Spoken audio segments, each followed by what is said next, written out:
नमस्कार, news point लेकर हाजिर हूं मैं राजीव। दोस्तों, महागठबंधन के पीछे चलते चलते आज एनडीए का घोषणा पत्र भी आ गया है। यानी एनडीए ने भी आज घोषणा पत्र, संकल्प पत्र जारी कर दिया।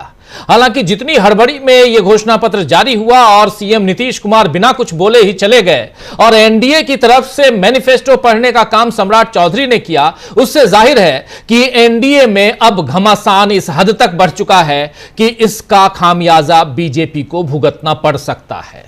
एनडीए के नाम पर बीजेपी अपना दबदबा बिहार में कायम कर रही है और नीतीश कुमार को कठपुतली की तरह चला रही है। यह आज फिर से साबित हो गया है। जो एनडीए का संकल्प पत्र जारी हुआ है उसमें सबसे आगे नरेंद्र मोदी का चेहरा है। ये देखिए तस्वीरें, यहां पर नीतीश कुमार के हाथ में भी, जेपी नड्डा के हाथ में भी, तमाम नेता यहां पे तो हैं, लेकिन सबसे बड़ी चीज कि इसमें सबसे बड़ा चेहरा नरेंद्र मोदी का है। पीछे जेपी नड्डा, नीतीश कुमार और उनके पीछे चिराग पासवान, जीतन राम मांझी, उपेंद्र कुशवाहा की तस्वीरें हैं। अब इसके बाद कुछ बोलने और बताने की जरूरत नहीं है कि नीतीश कुमार जो लगातार पिछले 20 सालों से मुख्यमंत्री हैं, उन्हें बीजेपी ने कैसे पीछे धकेल दिया है। आरजेडी लगातार बीजेपी पर कठपुतली होने का आरोप लगाती है। अब इस संकल्प पत्र के जरिए जो जारी हुआ है उसके जरिए यहां आरजेडी ने एक बार फिर तंज कसा है। इसी संकल्प पत्र पर कहें तो तंज कसा है। और आरजेडी ने एक ट्वीट करते हुए क्या कुछ लिखा है उसमें वो आपके सामने लाना चाहता हूं। आरजेडी का लिखना है कि बीजेपी के कठपुतली नीतीश कुमार जी को भाजपा ने यह बताना भी जरूरी नहीं समझा कि तथाकथित मैनिफेस्टो में कौन कौन से जुमले गढ़े गए हैं। जी हां, एनडीए के मैनिफेस्टो यानी घोषणा पत्र में जुमले होने के आरोप ही विपक्ष लगा रहा है, क्योंकि फिर से ऐसे कई वादे बीजेपी ने किए हैं जिनके या तो पूरे होने के आसार नहीं हैं या फिर जिन पर महागठबंधन पहले ही घोषणा कर चुका है। आपको बता दूं कि बीजेपी का फोकस खास तौर पर उन वर्गों पर रहा जिनके वोट नतीजों को प्रभावित करते हैं। जैसे पिछले बिहार चुनाव में 65% मतदान महिलाओं का रहा। इस लिहाज से महिला वोटर्स को साधने की कोशिश बीजेपी ने की और 1 करोड़ महिलाओं को लखपति दीदी बनाने का वादा किया। जबकि तेजस्वी यादव जीविका दीदियों को 30,000 रुपए मासिक वेतन देने की घोषणा कर चुके हैं। यानी महागठबंधन जीविका दीदियों को, जो 1 करोड़ 35 लाख के लगभग हैं बिहार में, 1 करोड़ 35 लाख जीविका दीदियों को हर महीने 30,000 रुपए मासिक वेतन के अलावा बहुत सारे और भी उसमें घोषणाएं हैं, जिसमें उनके लिए इंश्योरेंस की व्यवस्था है, उनके लिए विशेष भत्ते की व्यवस्था है। ये सारी चीजें कही गई है महागठबंधन की तरफ से। तो एक तो यहां महिलाओं को साधने की कोशिश, दूसरी तरफ जो महत्वपूर्ण बात है वो है दूसरा वर्ग। पहला वर्ग महिला अगर रखें तो महिलाओं को साधने में यहां महागठबंधन आगे नजर आता है। और साफ साफ आपने देखा कि महागठबंधन ने 1 करोड़ 34 लाख, 1 करोड़ 35 लाख जीविका दीदियों के लिए क्या कुछ किया है, क्या कुछ वादे किए, क्या कुछ घोषणा की। और दूसरी तरफ आप देखिए, यहां दूसरी तरफ महत्वपूर्ण बात जो जीविका दीदियों के लिए जो उस समय ऐलान किया गया था महागठबंधन की तरफ से कि जीविका सीएम जो कम्युनिटी मोबिलाइजर हैं उनको स्थायी कर उन्हें सरकारी कर्मचारी का दर्जा देकर उन्हें उनके वेतन को 30,000 रुपया प्रति माह किया जाएगा, उनको 30,000 प्रति माह दिया जाएगा। जीविका समूह की दीदियों द्वारा लिए गए लोन के ब्याज को माफ करेंगे, यह भी था। और उसके अलावा तीसरी बात थी यहां कि जीविका समूह की दीदियों को 2 वर्ष तक ब्याज मुफ्त ऋण दिया जाएगा।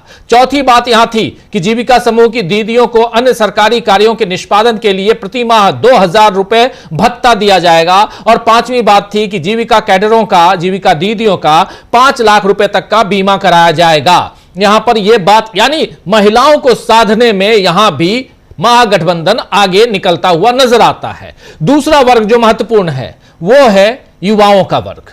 युवाओं का वर्ग और जिनके वोट किसी को भी सत्ता में बैठा सकते हैं, उनके वोट के जरिए सत्ता में आप बैठ सकते हैं या सत्ता से बाहर कर सकते हैं। यानी युवा चाहें तो नरेंद्र मोदी की सरकार फिर से, यानी एनडीए की सरकार वहां फिर से बन सकती है, और युवा चाहें तो नरेंद्र मोदी सहित पूरे इस कुनबे को बाहर फेंक सकते हैं। 2014 को याद कराना यहां जरूरी है। 2014 में नरेंद्र मोदी ने जैसे युवाओं को लुभाने के लिए 2 करोड़ रोजगार की बात कही थी, वही इस बिहार में इस बार चुनाव में 1 करोड़ रोजगार की बात कही है। अब कोई सामान्य बुद्धि का व्यक्ति भी, सामान्य आदमी भी, सामान्य इंसान भी, आम इंसान, आम नागरिक भी ये गणित लगा सकता है कि अगर नरेंद्र मोदी 11 साल पहले अपने वादे को पूरा नहीं कर पाए और उन्हीं के जो कलीग हैं, उनके साथी अमित शाह कह रहे हैं कि वो तो जुमला था, उसके बाद ये 1 करोड़ को बिहार के युवा क्या मानेंगे? क्या इसे बिहार के युवा इसे जुमला नहीं मानेंगे? ऐसे ऐलान की जरूरत क्या थी, जब आप पहले ही कह चुके हैं कि हमने उस वक्त 2 करोड़ रोजगार देने की बात जुमले के तहत कही थी, तो आज के बिहार के युवा क्या इस आपके घोषणा को जुमला नहीं मानेंगे? लेकिन यहां पर क्या कुछ किया है, एक तरफ एनडीए जहां 1 करोड़ रोजगार की बात युवाओं को एनडीए कर रहा है, लेकिन दूसरी तरफ क्या कर रहा है, क्या कहा है महागठबंधन ने साफ साफ कहा, जो तेजस्वी प्रण है उसमें कहा है कि हम हर घर के एक बेरोजगार को नौकरी देंगे। यानी साफ साफ है कि हर घर में सरकारी नौकरी, और वो भी नौकरी ऐसी नहीं, सरकारी नौकरी देंगे। और यहां पर फिर महागठबंधन आगे नजर आता है, इसलिए आगे नजर आता है क्योंकि महागठबंधन के जो मुखिया आज की तारीख में है, जो सीएम का चेहरा है तेजस्वी यादव, जब वो नीतीश बाबू के साथ सत्ता में थे तो उन्होंने अपने वादे 10 लाख में से 5 लाख का वादा पूरा किया था। तो तेजस्वी यादव यहां फिर आगे बढ़ते हुए महागठबंधन आगे यहां पर आते हुए नजर आता है। बहरहाल एनडीए ने अति पिछड़ा वर्ग को साधने के लिए बड़े वादे किए, 10 लाख रुपए की सहायता की बात की, लेकिन यहां भी ध्यान देने की बात है कि राहुल गांधी सामाजिक न्याय और भागीदारी की बात करते हैं। उनके संविधान सम्मान सम्मेलन का असर है कि बिहार की पिछड़ी जातियों में महागठबंधन की पकड़ अब मजबूत हो गई है। चिराग पासवान, जीतन राम मांझी के साथ से एनडीए इन वर्गों को साधने में लगा हुआ है और अब संकल्प पत्र में भी वादे किए गए हैं। लेकिन इस बार यह तबका नतीजे बदलकर बीजेपी और नीतीश कुमार को क्या झटका देगा, इस सवाल की पड़ताल करने की हम इसी चर्चा में, इसी न्यूज पॉइंट में कोशिश करेंगे। वैसे आपको बता दूं कि एनडीए के संकल्प पत्र को लेकर बीजेपी का काफी मजाक बन रहा है। आरजेडी और कांग्रेस का कहना है कि बीजेपी को संकल्प पत्र नहीं बल्कि सॉरी पत्र जारी करना चाहिए था, यानी माफीनामा। आज एक प्रेस कॉन्फ्रेंस में कांग्रेस ने इसी पर जबरदस्त कमेंट किया है। उस प्रेस कॉन्फ्रेंस में क्या बातें हुई हैं वो बाद में दिखाऊंगा, लेकिन पहले इस पोस्ट को देख लीजिए। इस ट्वीट में क्या कुछ लिखा है देखिए। एनडीए ने आज सुबह प्रेस कॉन्फ्रेंस कर घोषणा पत्र जारी किया, जहां बीजेपी जेडीयू के तमाम नेता मौजूद थे, लेकिन यह इतिहास की सबसे छोटी प्रेस कॉन्फ्रेंस थी जो सिर्फ 7 सेकंड में खत्म हो गई और कई सारे नेता भाग निकले। इस प्रेस कॉन्फ्रेंस में जो हुआ उससे साफ हो गया है कि एनडीए के नेता मीडिया के सवालों का सामना नहीं करना चाहते हैं। असलियत तो यह है कि एनडीए को 20 साल सत्ता में रहने के बाद रिपोर्ट कार्ड देना चाहिए। जनता आज एनडीए से पूछ रही है कि आपने 20 साल में क्या किया। इसके उलट जब महागठबंधन ने घोषणा पत्र जारी किया तो हमने बताया था दोस्तों, यहां पर साफ साफ, और यह बात कह रहे हैं यहां पर कांग्रेस पार्टी कह रही है कि इसके उलट जब महागठबंधन ने घोषणा पत्र जारी किया तो हमने बताया कि हम अपने वादों को पूरा करने के लिए कैसे नीति निर्माण करेंगे। हमारा घोषणा पत्र जनता की आवाज है और हम जो वादा करते हैं उसे निभाते हैं। यह बात यहां कांग्रेस लिख रही है। और इसके साथ साथ जो प्रेस कॉन्फ्रेंस हुई है उसमें क्या कुछ कहा गया है, सुप्रिया श्रीनेत को सुनते हैं क्या कह रही हैं, सुनिए जरा। आज सुबह एनडीए ने अपने घोषणा पत्र का अनावरण किया। वहां पर जेपी नड्डा, अमित शाह जी, नीतीश कुमार जी, सम्राट चौधरी जैसे काफी लोग मौजूद थे। और इससे छोटी प्रेस कॉन्फ्रेंस इतिहास में कभी नहीं हुई। 6 सेकंड में प्रेस कॉन्फ्रेंस शुरू हुई, मैनिफेस्टो दिखाया गया, सबके सब अगली।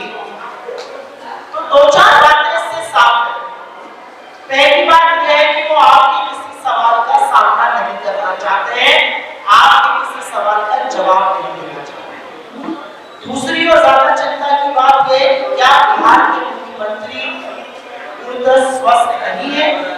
क्या वो कुल मिलाकर आवाज यहां पे अच्छी नहीं आ रही है। सुप्रिया श्रीनेत जो बात कह रही हैं वो यही कह रही हैं कि इतने कम समय में, और एनडीए बनाम यहां महागठबंधन की बात हो रही है। आप जानते हैं कि तेजस्वी प्रण पत्र जारी होने पर एनडीए ने कई हमले महागठबंधन पर किए थे और पूछा था कि इसमें जो वादे किए हैं उसे पूरा आप कैसे करेंगे।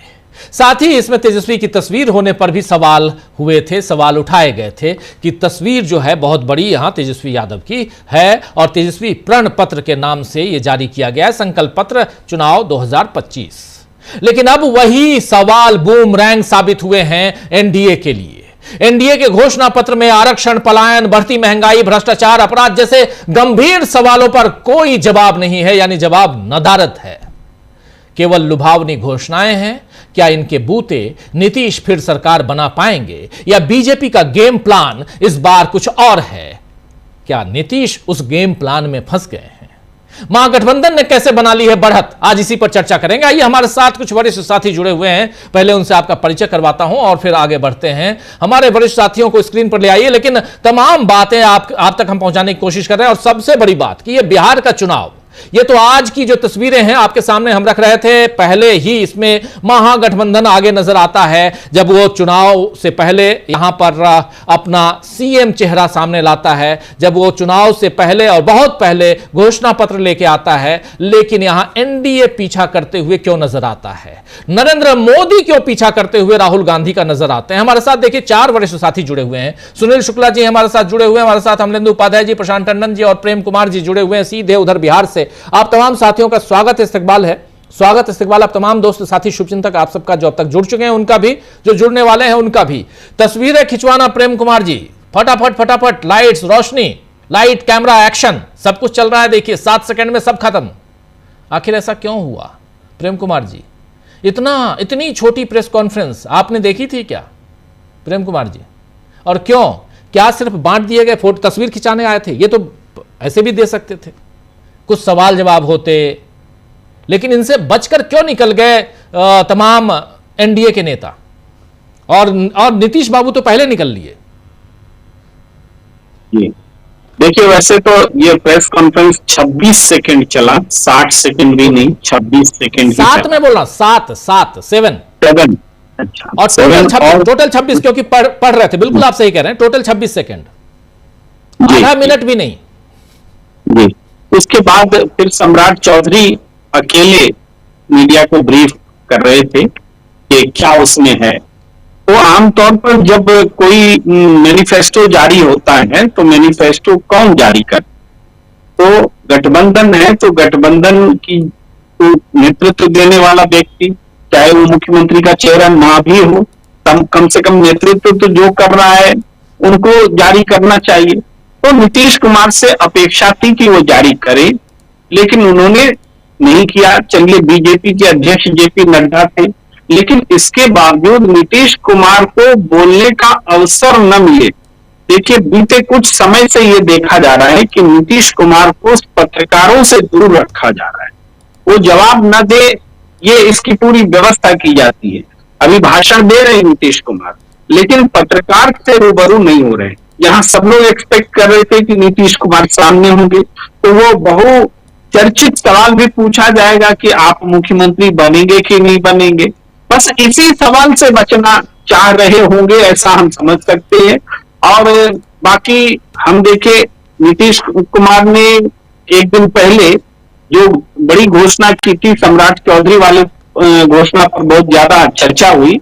लेकिन हम आपको बताएं कि लखीसराय भी आए थे अमित शाह, और लखीसराय के बाद गए तारापुर, और लखीसराय में भी डिप्टी सीएम है विजय सिन्हा, और तारापुर में भी डिप्टी सीएम है सम्राट चौधरी। लखीसराय में भी नीतीश कुमार ने वही घोषणा की कि हम आपको बड़ा बना देंगे, और तारापुर में भी वही घोषणा की कि हम आपको बड़ा बना देंगे। तो बड़ा बना देने का मतलब, अब डिप्टी सीएम को बड़ा बनाने का मतलब सीएम बनाना ही होता है। लेकिन जब दो व्यक्ति को सीएम बनाने का एक साथ आधे घंटे के भीतर ऐलान हुआ, इस पर चर्चा नहीं हो रही है। सब लोग कह रहे हैं कि सम्राट चौधरी को कहा, लेकिन हम तो कह रहे हैं दोनों को कहा। अब पहले लखीसराय में विजय सिन्हा के लिए कहा। तो आप मन बनाए बैठे हैं कि बड़ा बनाएंगे अपनी पार्टी में किसी को, तो क्या नीतीश कुमार को इसलिए आप पत्रकारों के सामने नहीं लाना चाहते थे? ये वाला प्रश्न जो है अब बड़ा हो गया है ये आज के प्रेस कॉन्फ्रेंस के बाद, जिसमें कि भाई एक तरफ महागठबंधन का प्रेस कॉन्फ्रेंस हुआ था 2 दिन पहले, जिसमें महागठबंधन ने मैनिफेस्टो जारी किया था, उसमें सबने अपनी अपनी बातें रखी थी।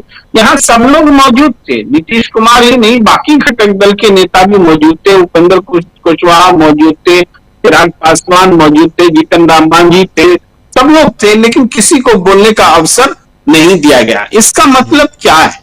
ये नॉर्मल इलेक्टोरल जो प्रैक्टिस है कैंपेन का, उससे भी कुछ अलग है, कुछ जुदा है। कौन है जो डिक्टेट कर रहा है पूरे बिहार की राजनीति को, एनडीए की राजनीति, कहां से डिक्टेशन लिया जा रहा है?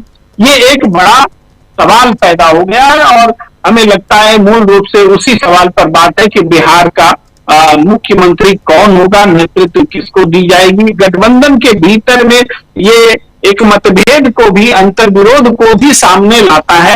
हालांकि अंतर्विरोध अगर दबाया हुआ है तो ये भी एक उनकी उपलब्धि है, लेकिन अंतर्विरोध दब नहीं रहा है, दिख जा रहा है तरह तरह से, ये भी हमें नजर आता है। इसको देख करके तो हम इतनी ही प्रतिक्रिया दे सकते हैं कि जो मैनिफेस्टो जारी हुआ है, जी इस तरह जी बिल्कुल बिल्कुल आप सही कह रहे हैं। जो मैनिफेस्टो जारी हुआ है, और मैनिफेस्टो में जो कुछ है वो क्यों महागठबंधन का पीछा करता हुआ दिखाई देता है? क्यों पीछे पीछे, प्रशांत टंडन जी, क्यों पीछे पीछे यहां एनडीए चलता हुआ दिख रहा है? क्यों पीछे पीछे राहुल गांधी का पीछा करते हुए नरेंद्र मोदी दिखाई दे रहे हैं? आखिर चल क्या रहा है बिहार में? अभी तक हमने यही देखा कि नरेंद्र मोदी पिच तैयार करते थे, यानी नैरेटिव सेट करने की कोशिश करते थे। इस बिहार के चुनाव में सब कुछ उल्टा दिखाई दे रहा है, आखिर क्यों? बीजेपी मैनिफेस्टो वाली पार्टी है नहीं, और मैनिफेस्टो उनके लिए बहुत गंभीरता का विषय भी नहीं है। जरा पिछले कुछ मैनिफेस्टो आप देख लीजिए, हर होली दिवाली में फ्री एलपीजी सिलेंडर मिलेगा, क्या मिला? अभी दिवाली होके गई है। गोवा में कहा, गोवा के मैनिफेस्टो में कहा कि साल में 3 फ्री एलपीजी सिलेंडर मिलेंगे, तो क्या मिले? इस तरीके 2 करोड़ नौकरियां हर साल पैदा करेंगे, मोदी जी ने 2014 में कहा था। क्या हुई? अगर वो हुई होती तो आज मैनिफेस्टो में, बिहार के मैनिफेस्टो में ये चीज डाली नहीं पड़ती। उत्तर प्रदेश में कहा गया कि 15 दिन के अंदर आवारा पशुओं का पक्का सलूशन आ जाएगा, तो क्या आ गया? 50 ऐसी घोषणाएं आप गिना सकते हैं अलग अलग राज्यों में, जहां पे बीजेपी ने मैनिफेस्टो जारी किए और उसके बाद उसका कोई हाल फिलहाल नहीं हो, कोई उसका। यमुना की सफाई दिल्ली में आप देख लीजिए,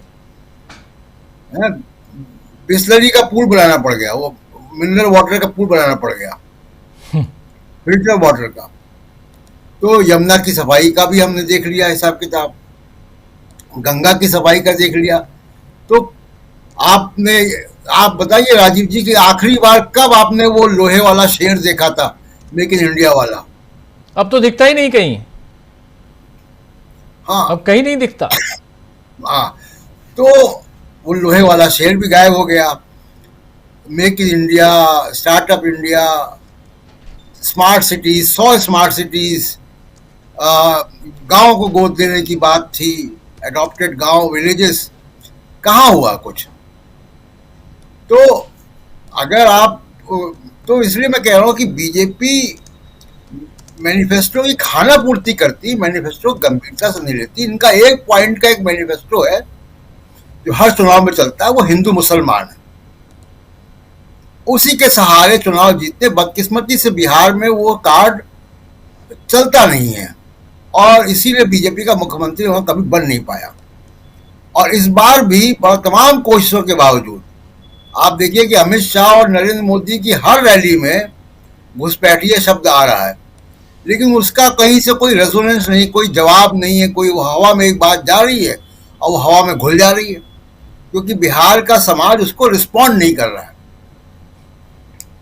तो इनका एक लाइन का मैनिफेस्टो होता है। दूसरी बात कि आज नीतीश कुमार को उनकी जगह दिखा दी गई। आप देखिए दोनों गठबंधनों का देखिए, महागठबंधन में जो मुख्यमंत्री पद के कैंडिडेट हैं तेजस्वी यादव, उन्होंने लॉन्च किया। बाकी गठबंधन के पार्टनर्स भी थे, सारे नेता थे उसमें, और उन्होंने मैनिफेस्टो को लॉन्च किया और मैनिफेस्टो की प्रेस कॉन्फ्रेंस को एड्रेस किया। तो आज ये तय कर दिया बीजेपी ने कि नीतीश कुमार ऑफिशियली अब जो है वहां पे अब मुख्यमंत्री का ना चेहरा है ना कैंडिडेट है। चेहरा भी होते तो सामने उनका बड़ा सा चेहरा होता जी। महागठबंधन ने अपने घोषणा पत्र का नाम ही रखा है तेजस्वी, उस पर कोई अलग अलग राय हो सकती है, लेकिन उन्होंने बहुत स्पष्ट कर दिया कि महागठबंधन में मुख्यमंत्री के चेहरे को लेकर कोई कंफ्यूजन नहीं है। मैं ये बात क्यों कह रहा हूं कि नीतीश कुमार का एक जनाधार है, इसमें कोई दो राय नहीं, और एनडीए खेमे में सबसे बड़े नेता नीतीश कुमार है, उन्हीं का जनाधार है, बाकी किसी का नहीं है। लेकिन उनका जो जनाधार है, उनका जो मतदाता है नीतीश कुमार का, वो नीतीश कुमार को मुख्यमंत्री बनाने के लिए वोट देता है, उनको दर्शक दीर्घा में बैठाने के लिए वोट नहीं देता है। तो इसका एक बड़ा स्पष्ट संदेश चला गया है आज बिहार में कि नीतीश कुमार अब जो है वो बीजेपी के मुख्यमंत्री को उम्मीदवार नहीं है। अब बीजेपी ने आज इसको बिल्कुल स्पष्ट कर दिया कि बिहार में वो प्रोजेक्ट एकनाथ शिंदे लागू करने जा रहे हैं। जी राजीव जी। जी बिल्कुल बिल्कुल, आप सही कह रहे हैं। यहां पर एकनाथ शिंदे क्या बन जाएंगे, क्या एकनाथ शिंदे की तरह, क्योंकि ऑलरेडी महाराष्ट्र की बात लगातार आ रही है, लेकिन इसलिए आ रही है क्योंकि महाराष्ट्र उदाहरण है। एकनाथ शिंदे के नाम पर चुनाव लड़ा, लेकिन बीजेपी बाद में एकनाथ शिंदे को उस कुर्सी से उतारकर बगल वाली कुर्सी पे बीजेपी ने बैठा दिया, यानी उप मुख्यमंत्री बना दिए। क्या यहां पर बीजेपी नीतीश बाबू के साथ यही करना चाहती है? एक बड़ा सवाल है। हमारे साथ फर्राज शाकिब जी भी जुड़ गए हैं। फर्राज जी, आपका स्वागत करता हूं इस कार्यक्रम में। और सुनील शुक्ला जी आपके पास लेकिन पहले आना चाहता हूं। सुनील जी, आप कैसे देखते हैं इस पूरे घटनाक्रम को? और यहां पर ठीक है, मैनिफेस्टो जारी होता है, जारी कर दिए आप, और खासकर सही कह रहे थे प्रशांत टंडन जी की बीजेपी के मैनिफेस्टो पर आखिर जनता क्यों भरोसा करे? क्योंकि आप तो 2014 से कई सारी बातें और कई सारे वादे करके उसे जुमला में तब्दील कर देते हैं। आप खुद कहते हैं कि वो जुमला था। 2 करोड़ हर साल रोजगार का वादा करके नरेंद्र मोदी सत्ता पर काबिज हुए थे। अब की बार जो एक जुमला था अब की बार, और इस अब की बार के साथ बहुत कुछ जोड़ जोड़ कर जो आपने तुकबंदी की थी, ये सब कुछ ध्वस्त करके आप तीसरी बार तक सत्ता पे पहुंच गए। लेकिन सवाल यहां यह है कि आपके जुमले, और जैसे बता रहे हैं प्रशांत जी की अलग अलग राज्यों की तस्वीरें भी देख लीजिए, आपने कुछ कहा, आपने कितना कुछ किया, चाहे वो उधर उत्तर प्रदेश हो या वो महाराष्ट्र हो या दूसरे राज्य हो, छत्तीसगढ़, मध्य प्रदेश, राजस्थान, सब जगह तो इनकी सरकार है। इसलिए, लेकिन इनसे इतर आखिर क्यों ये पीछा करते हुए नजर आ रहे हैं आज की तारीख में महागठबंधन का? क्या महागठबंधन ने नैरेटिव पहले से इस चुनाव में सेट कर दिया है? क्या चेज करते हुए नरेंद्र मोदी और उनका पूरा का पूरा कुनबा इस चुनाव की उस दहलीज पर पहुंच सकता है जहां पर इनको जीत का स्वाद मिले? क्या आपको लगता है आज की तारीख में? सुनील शुक्ला जी। धन्यवाद राजीव जी। भारतीय जनता पार्टी कब आपसे से कर रही है कि आप उनके घोषणा पत्र पर विश्वास कीजिए? ले आई, अगर प्रेस कॉन्फ्रेंस में बुलाई। अच्छा, अगर बुलाई तो उसका बाकायदे कोई जवाब दिया? पार्टी के अध्यक्ष मौजूद थे जी। उन्होंने कोई जवाब दिया? कोई सवाल लिया किसी का? जो उनके इस गठबंधन के दूसरे बड़े नेता हैं नीतीश कुमार जी, उन्होंने उनसे कोई सवाल जवाब हुआ? वो कहां कर रही है?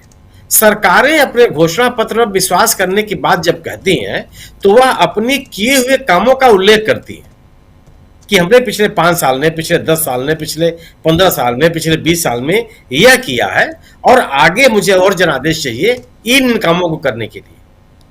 क्या एनडीए के किसी नेता के किसी भाषण में, किसी भी सार्वजनिक सभा में आपने पिछले 20 साल के किसी भी उल्लेखनीय उपलब्धि की चर्चा करते हुए सुनी? चाहे वो सम्मानित मुख्यमंत्री जी नीतीश कुमार जी हों, चाहे उनके उप मुख्यमंत्री लोग हों, चाहे भारतीय जनता पार्टी के वरिष्ठ नेता हों, अमित शाह साहब का भाषण आप सुन लीजिए। वह बिहार में बोल रहे हैं कि छत्तीसगढ़ में बोल रहे हैं कि मध्य प्रदेश में बोल रहे हैं कि उत्तर प्रदेश से बोल रहे हैं, वो भाषण कहीं दिया जा सकता है? आप उनके भाषण में कहीं भी आप स्थानीय सरकार या स्थानीय मुद्दों की बात कहीं होती है क्या? 370 हमने खत्म किया, खत्म होना चाहिए था कि नहीं, ये कहीं बोल दीजिए आप। केरल में जाकर भी आप बोल सकते हैं। और अयोध्या का राम मंदिर हमने बना दिया, बनना चाहिए था कि नहीं, इसको आप जाकर के छत्तीसगढ़ में बोल दीजिए, इसको आप महाराष्ट्र में बोल दीजिए। सवाल इस बात का है कि बिहार का जो इश्यूज है, कोर इश्यूज है, उस पर कौन बात कर रहा है? किसी भी आप घुसपैठिए की बात करते हैं अमित शाह साहब, आप असम में बात कीजिए, उसकी बंगाल में बात कीजिए, झारखंड में बात की, लगातार इस बात को चर्चा करते चले आ रहे हैं। आप घुसपैठियों की बात करेंगे, आप उन्हीं मुद्दों की तो बात करना चाहिए आपको जो जनता से साथ साथ जुड़ा हुआ हो। घुसपैठ कोई सामान्य मुद्दा नहीं है। अगर घुसपैठ से उस राज्य की जनता प्रभावित है, परेशान है, तो सड़क पर आके बोलेगी, वह उस इन उठाए जा रहे इस मुद्दे के साथ आवाज से आवाज मिलाएगी। किसी भी जनसभा में, किसी भी जगह पर इस घुसपैठ के मुद्दे को लेकर के जनता में कोई आक्रोश दिखा? क्यों? कि आप बात तो आप उठाते हैं, उसका पर्पज घुसपैठ नहीं है, उसका पर्पज केवल है कि आप हिंदू मुसलमान के नाम पर एक ध्रुवीकरण करना चाहते हैं। बिहार की जनता ये नहीं चाह रही है। अगर घुसपैठिए होते तो इतना बड़ा ये SIR का प्रक्रिया पूरी चल रही है अभी, वो आप बताते कितने लोग घुसपैठिए पहचान लिए गए, इतने विदेशी नागरिक पहचान लिए गए। ऐसे लोग हैं जिनके पास कोई अभिलेख नहीं है, वो भारतीय नागरिक नहीं है, उनको हमने बाहर कर दिया। कोई अभिलेख दिया क्या? कोई तथ्य दिया आपने?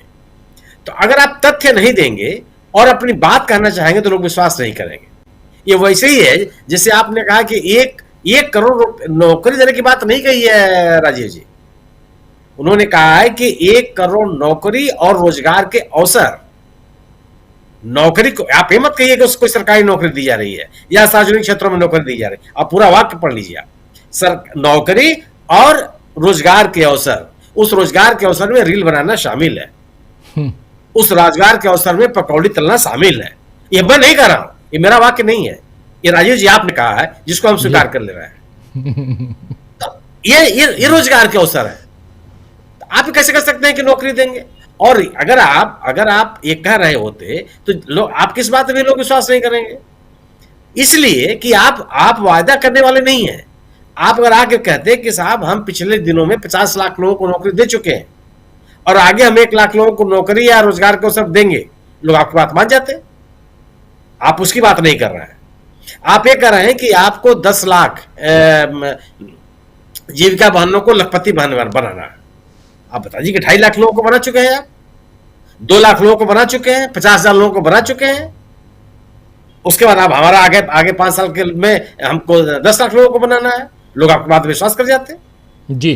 अगर आप ये कहते, अगर आप 1995 के जंगल राज आपको याद आ रहा है, हर बार आप वही बात जंगल राज कहते हैं, और मोकामा में हत्या हो जाती है तो मंगल राज है वो, उस पर कोई बात करने के लिए तैयार नहीं है। और ये आज की स्थिति, आज जिस तरीके से बिहार में चुनाव हो रहा है, कोई भी प्रत्याशी 25-25, 30-30 गाड़ियां लेके चल रहा है, दावा कर रहा है वो, और आप कोई उस पर एक्शन लेने के लिए तैयार नहीं होते। और आप दावा ये करेंगे कि नहीं, जंगल राज तो 1995 के पहले था, 1995 जब से हम सत्ता में है तब से जंगल राज नहीं है। ये कई 30 तारीख की तो 3 घटनाएं हैं हत्या की चुनाव के दौरान, जबकि इतने सुरक्षा बल सड़क पर है और सब पे आरोप लग रहा है कि सत्तारूढ़ दल के लोग हैं और सत्तारूढ़ दल का उनको सुरक्षा प्राप्त है। और अगर नहीं प्राप्त होता तो आपकी पार्टी को प्रत्याशी जिनके ऊपर हत्या का आरोप लगा है, उनके परिवार के ऊपर हत्या का आरोप लगा है। घटना कल की है और आज तक किसी की गिरफ्तारी हुई? कितने लोग आपने गिरफ्तार कर लिया? कौन सा आपने आदर्श आचार संहिता लागू करने के आपने कोई प्रयास किए? तो अब इस बात का एहसास है लोगों को। अब सब आप नीतीश कुमार के मुद्दे पर अगर आप बात कीजिए, नीतीश कुमार को बीजेपी क्यों लेना चाहेगी? 20 साल की एंटी इनकम्बेंसी उनको अपने माथे पर क्यों स्वीकार करेगी? पहला, अगर आप राजनीतिक लिहाज से सोचिए। दूसरा, कि भारतीय जनता पार्टी लगातार कर रही है कि उसको अपना मुख्यमंत्री बनाना है। तो 20 साल की एंटी इनकम्बेंसी में मोड़ है और अपने इस सपने से दूर एक फिर उसी व्यक्ति को स्वीकार कर लें जो हमारे लक्ष्य को पाने में बाधक है, तो बीजेपी क्यों स्वीकार करेगी उनको और क्यों कहेगी? अब तो यह सवाल है ना कि भारतीय जनता पार्टी जो चाहती है वह करते हुए दिखाई पड़ रही है। और यह इसीलिए आज बिहार की स्थिति यह है कि जो सामाजिक न्याय की राजनीति करने वाले लोग हैं वो पोलराइज हो रहे हैं, उनके बीच भारतीय जनता पार्टी विभाजन नहीं कर पा रही है। इसलिए भारतीय जनता पार्टी की बातों पर लोगों का विश्वास नहीं है। भारतीय जनता पार्टी सत्ता में रहने के बाद 20 साल से, कुछ समय को छोड़ करके तो लगातार सत्ता में है बिहार में, 11 साल से केंद्र में है। गवर्नेंस की बात करते लोग आपकी बात को मान जाते। दोनों स्थितियां है। भारतीय जनता पार्टी जिस लक्ष्य को लेकर के बढ़ते हुए दिख रही है, जो बार बार कर रही है, वो उसमें नीतीश कुमार जी बाधक है, उसको स्वीकार नहीं करेगी। जिस हिंदुत्व के नाम पर जिस समूह को उसने अपनी तरफ आकर्षित किया है, जिसको उसे आकर्षित करने का प्रयास कर रही है, वो नीतीश कुमार के नाम पर लोग नहीं आएंगे। वह सामाजिक न्याय से अलग सोच रखने वाले एक समूह है जो भारतीय जनता पार्टी के सोच के अनुकूल है। भारतीय जनता पार्टी सामाजिक न्याय की बात नहीं करती, वो हिंदुत्व की बात करती है। और हिंदुत्व के नारे के साथ कम से कम जो नीतीश कुमार का समर्थक वर्ग है या नीतीश कुमार को समर्थन देने वाला वर्ग है, वो नहीं एकत्रित होने वाला। तो क्या भारतीय जनता पार्टी उसी रास्ते पर चलेगी और वह हमेशा अपने आप को पीछे रखेगी? वो तो क्यों कहने जा रहे, क्यों बार बार कह रही है कि हमको मुख्यमंत्री अपना बनाना है? तो भारतीय जनता पार्टी फंसी हुई है। मेरा अपना मानना है कि उसको जो उसने अपना एक समर्थक वर्ग तैयार किया है, उस समर्थक वर्ग को अपने साथ बनाए रखने के लिए और नीतीश कुमार को कमजोर करने के लिए, जी, दोनों स्थितियों में वह नीतीश कुमार को स्वीकार नहीं कर सकती। जी जी, बिल्कुल बिल्कुल आप सही कह रहे हैं। यहां पर दोनों परिस्थितियां जो हैं वो नीतीश कुमार के लिए कहीं ना कहीं सत्ता से बाहर करती हुई दिखाई दे रही हैं। आखिर क्यों नीतीश कुमार पर फोकस्ड होकर बीजेपी काम करती हुई नजर आती है, ये सारी बातें करेंगे हम। जरा ले आइए फर्रा शाकिब जी को भी स्क्रीन पर। शाकिब जी, जरा आपसे समझना चाहता हूं क्या प्रतिक्रियाएं हैं आज जो ये 26 सेकंड की प्रेस कॉन्फ्रेंस में घोषणा पत्र, संकल्प पत्र, जो भी पत्र कहिए, एनडीए का आ गया और इसमें मैदान मारने की कोशिश, मंच लूटने की कोशिश बीजेपी करती रही, लेकिन यहाँ पर दिखाई कुछ और दे रहा है। बिहार का चुनाव क्या बाकी राज्यों के चुनाव से अलग है? क्या दिख रहा है आपको? बारिश बंद हुई कि नहीं हुई, पहले ये बताइए। और समस्तीपुर में आज बारिश हो रही थी क्या? अभी बारिश में भीग करके मैं घर पहुंचा हूँ, 50 मिनट बाइक चला करके, और कपड़ा बदला और मैंने डिबेट ज्वाइन किया। मुझे लग रहा था, मैं जब घर आया तो घर में पता चला 8 घंटे से लाइट नहीं है, चेंज करते हुए लाइट आई है, तब जाके वाईफाई ऑन हुआ है और लाइट जली है, वरना मैं ज्वाइन भी नहीं कर पाता आज। तो बारिश की तो पूछिए मत। अब इस टाइमिंग को लेकर के जो आज मौर्य होटल में था, कोई 26 सेकंड बता रहा है, कोई 60 सेकंड बता रहा है, कोई 1.5 मिनट बता रहा है। मेरा अपना ये मानना है कि इतनी जल्दी मैनिफेस्टो आ गया, जितनी जल्दी। आवाज चली गई आपकी। अभी आपने कुछ किया, आवाज चली गई, शायद कोई कॉल आ रहा था, आपकी आवाज चली गई। कोई बात नहीं, आप रिकनेक्ट होइए, तब तक अमलेंदु जी से समझ लेते हैं कि क्या चल रहा है। रिकनेक्ट कीजिए अमलेंदु जी, आखिर चल क्या रहा है बिहार में? बिहार का चुनाव क्या अलग हो गया है? देखिए राजीव जी, बिहार का चुनाव अलग तो क्या हो गया है और कैसे अलग हो जाएगा ये तो मालूम पड़ेगा, लेकिन आज जो हुआ है ड्रामा, इसको आप कह सकते हैं, शॉर्ट प्ले कह सकते हैं, लघु नाटिका राजीव जी ये हुआ करती थी। संस्कृत में भी रही है, हम लोगों ने पढ़ा है, और बाद में लघु नाटिकाएं होती रही हैं। तो ये एक लघु नाटिका थी, उसका मंचन था आज मौर्या होटल में पटना के, और उस लघु नाटिका के जरिए सिर्फ एक संदेश देना था कि अब नीतीश कुमार एनडीए का चेहरा नहीं है। ये संदेश देने के लिए ये लघु नाटिका आयोजित की गई थी। और जो राजीव जी घोषणा पत्र कहिए, संकल्प पत्र कहिए, जो भी कहें, जो जारी किया गया है, आप देखिए, हम लोग दिखा भी रहे हैं उसमें कि मोदी जी बहुत बड़े बड़े उसमें दिखाए गए हैं, और मोदी जी के बगल में जेपी नड्डा साहब हैं, और जितने बड़े जेपी नड्डा साहब हैं उतने ही बड़े नीतीश कुमार हैं, बाकी थोड़ा लोग और छोटे छोटे करके दिखाए गए हैं। तो यानी यहाँ एक तरीके से साफ संदेश ये दिया है भारतीय जनता पार्टी ने कि नीतीश कुमार अब एनडीए का चेहरा नहीं है, और किसी भी हाल में नीतीश कुमार अगर सरकार बनती भी, पहले तो बनी जाए, बनती भी है तो भी नीतीश कुमार मुख्यमंत्री नहीं होंगे, ये एक तरीके से स्पष्ट कर दिया। और उसके बाद राजीव जी, जो नीतीश कुमार के साथ एक और मुझे लगता है वो छल किया गया, क्योंकि पहले घोषणा की गई, वो जो 1.5 मिनट की बात कही जा रही है, 1.5 मिनट में प्रेस कॉन्फ्रेंस खत्म हो गई, वो 1.5 मिनट राजीव जी इसलिए कही जा रही है क्योंकि जेपी नड्डा साहब का जो ट्विटर हैंडल है उसने 1.5 मिनट का लाइव किया, इसलिए वो 1.5 मिनट कहा जा रहा है।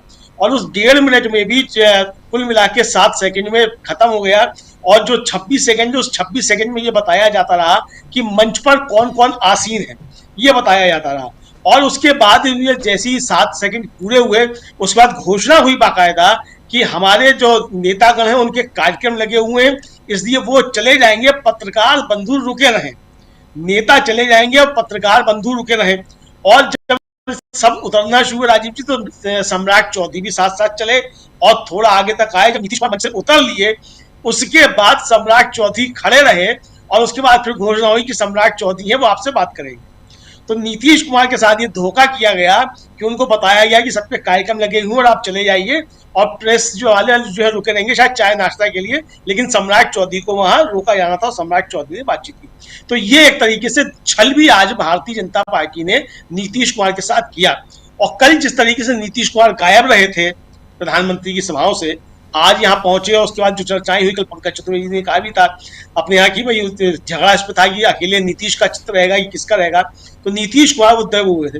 और राजीव जी देखिए कि सभी लोग जो है इस कार्यक्रम के दौरान, मतलब जो चाहे आप उसे 7 सेकंड कह लीजिए, चाहे 26 सेकंड कह लीजिए, कोई भी एक दूसरे से आंख नहीं मिला रहा है। ये भी इस कार्यक्रम की एक उपलब्धि है जिसको साफ तौर पर समझा जा सकता है कि एनडीए में चल क्या रहा है। तो आप चाहे संकल्प पत्र ले आइए, घोषणा पत्र ले आइए, तो इस पर कौन भरोसा करेगी? आखिर राजीव जी ये घोषणा पत्र है किसका? सवाल ये है ना कि मान लीजिए कल को सरकार बन जाती है और अगर नीतीश कुमार मुख्यमंत्री बन जाते हैं, तो नीतीश कुमार कहेंगे भाई ये मेरा तो संकल्प पत्र था नहीं, मोदी जी से पूछो, बड़ा बड़ा फोटो मोदी जी का था। और अगर मोदी जी की सरकार बन जाती है, बीजेपी की सरकार बन जाती है, तो कहा जाएगा वो तो नीतीश कुमार ने जारी किया था, नीतीश कुमार से पूछो। तो इसके जवाब किसी को देने ही नहीं है।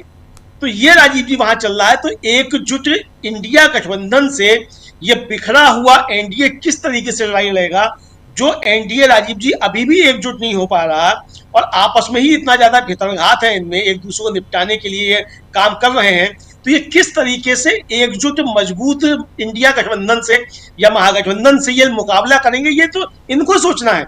इसीलिए राजीव जी महागठबंधन ने जो वायदे किए, वो वायदे जो भी किए हैं या घोषणाएं की हैं या संकल्प किया है, उसकी बातों पर लोगों को भरोसा ज्यादा इसलिए है कि चूंकि तेजस्वी यादव ने पहले काम करके दिखाया है और ये संयुक्त घोषणा पत्र जारी किया गया तेजस्वी प्रण के नाम से।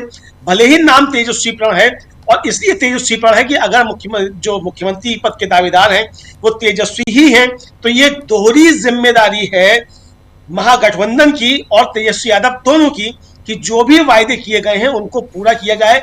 मुख्यमंत्री की हैसियत से तेजस्वी यादव पूरा करेंगे और सरकार की हैसियत से पूरा महागठबंधन इन वायदों को पूरा करेगा। तो राजीव जी मुझे लगता है कि आज इस लघु नाटिका के जरिए एनडीए ने या बीजेपी ने अपना शो खुद खराब कर लिया है और टिकट जो दिए गए थे, वो टिकट जो मतलब इस शो के नाटक के, वो टिकट भी किसी काम आए नहीं है, क्योंकि मीडिया के बंधु जो गए थे वो दावत पानी खाकर लौट आए होंगे सम्राट चौधरी को सुनकर। राजीव जी, फरदान शाकिब जी, आवाज आ रही है मेरी? आपकी आवाज आ रही, आ तो रही, मेरी आ रही है? आपकी आ रही है, आपकी भी आ रही है। अपनी बात आगे बढ़ाइए। आपसे सवाल ये था कि सीधा सिंपल 1 करोड़ रोजगार सृजन की बात हो रही है और रोजगार सृजन में वो, जैसे सुनील शुक्ला जी बता रहे थे कि वो पकौड़ा तलना भी हो सकता है, वो रील बनाना भी हो सकता है। इसीलिए पहले नरेंद्र मोदी जी ने ये बात कह दी है, सबसे पहले पकौड़ा तलने को रोजगार बताया था और अब रील बनाने को भी रोजगार बता रहे हैं। और इसलिए कल को दावा कर सकते हैं वो कि देखो इतने लोगों के हाथ में मोबाइल है और इसमें से लगभग 99.99% लोग रील बनाते हैं। हम और आप जैसे लोग रील नहीं बनाते हैं, लेकिन बाकी लोग रील बनाते ही होंगे और खासकर युवा बनाते होंगे रील। कभी गलती से बना भी दिया तब भी, तो ये सब रोजगार पा चुके हैं। लेकिन सवाल ये है, और दूसरी तरफ 10,000 रुपये महिलाओं के खाते में बांट दिए, 1 करोड़ 21 लाख महिलाओं के खाते में 10,000 रुपये। और अब ये कि लखपति दीदी बनाएंगे हम, जीविका दीदियों को, और उनकी संख्या वो सवा 1,35,00,000 वाली नहीं है, 10 लाख वाली है उनकी संख्या। क्या इम्पैक्ट है अभी तक बिहार के वोटरों में, इसका क्या इम्पैक्ट है? राजीव भाई, जो अमरिंदर भैया कह रहे थे लघु नाट्य है, उसको लेके कुछ लोग बता रहे हैं कि 26 सेकंड का पूरा एपिसोड चला, कोई कह रहा है 60 सेकंड, कोई कह रहा है 1.5 मिनट। मेरा अपना मानना यह है कि उतनी देर में आप वॉशरूम से भी वापस नहीं आते हैं जितनी देर में ये पूरा एपिसोड खत्म हो गया। बस इसको ऐसे ही सम अप कर लीजिए, टाइम वो करना जरूरत नहीं है। अब और भी इन्होंने घोषणा की है कि मिड डे मील के साथ साथ पौष्टिक नाश्ता भी देंगे, हर जिले में उद्योग भी लगाएंगे। अमित शाह साहब कहते हैं कि बिहार में जमीन ही नहीं है, और मैनिफेस्टो में आता है कि हर जिले में उद्योग भी लगाएंगे। जो पुराने उद्योग खुलवाने का इन्होंने वादा कर रखा था वो तो आज तक खुले नहीं। जो बचे कुचे हैं वो यहां से जा रहे हैं। हमारे यहाँ ब्रिटिश टाइम का बंदूक का कारखाना है, उसकी हालत जर्जर हो रही है, प्रोडक्शन बंद हो गया है। और यही वजह है कि आप सुनते होंगे कि मुंगेर में जो है बिहार में सबसे ज्यादा कट्टा मुंगेर में मिलता है। तो कट्टा मुंगेर में मिलने की सबसे बड़ी वजह यह है कि जो लोग बंदूक फैक्ट्री में एम्प्लॉइज थे वो जब अनएम्प्लॉय हो गए, उनके पास कोई आजीविका का साधन नहीं रहा, तो उन्होंने अपनी कला का इस्तेमाल कहीं और कर लिया। हमारा शहर जो है वो भौगोलिक रूप से भी उनको वो करता है, सपोर्ट करता है। 3 तरफ पानी है, एक तरफ पहाड़ है, 150 साल पुराना यहाँ रेलवे का वर्कशॉप है। उसका जो स्क्रैप मटेरियल निकलता है वहां से उनको बहुत बेहतरीन हाई क्वालिटी का लोहा मिल जाता है। तो ये तमाम चीजें हैं। इसको यहाँ डीजल शेड, तो ये CRA का इंस्टीट्यूट था, पूरे इंडिया में एक ही था, इसको उठा के ये गुजरात ले गए।